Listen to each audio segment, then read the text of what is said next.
for me personally, I have a love of understanding what makes people tick, history, culture, what makes humans the way they are. Part of the reason why I write stories and scripts and want to make films. I like Mhm. exploring what makes people people, what cultural things separate them that you can learn from each other, and then what things we all share in spite of our differences. And since I happen to come from a very deep rooted, old, and rich culture, that made it all the more exciting to really delve into it and learn about it. And I think that I did enjoy the novelty of speaking and reading and writing a language which is so old, which is Yeah. biblical, which is based on the world's, what scientists consider the world's first modern civilization. And there was a certain level of novelty and prestige to that.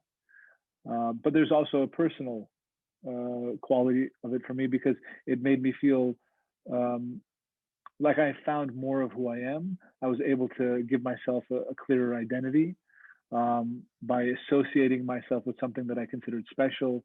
But also, I think of Assyrian as very homey because, like I Mm. said, we didn't go to school to learn it. It doesn't feel like it's not something you watch on TV typically to see people speaking. It's family, your friends, home. It's a very kind of homey kind of thing. Oh, It yeah.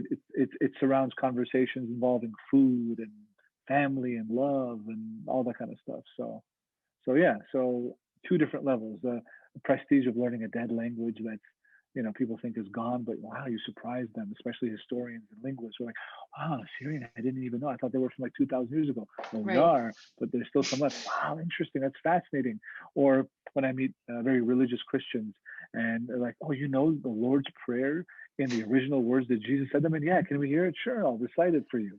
Right. Um, so yeah, on a personal level, on a level of I enjoy culture, language, linguistics, origin of things, what makes people tick, and then that sense of novelty. It ticks so many boxes at once.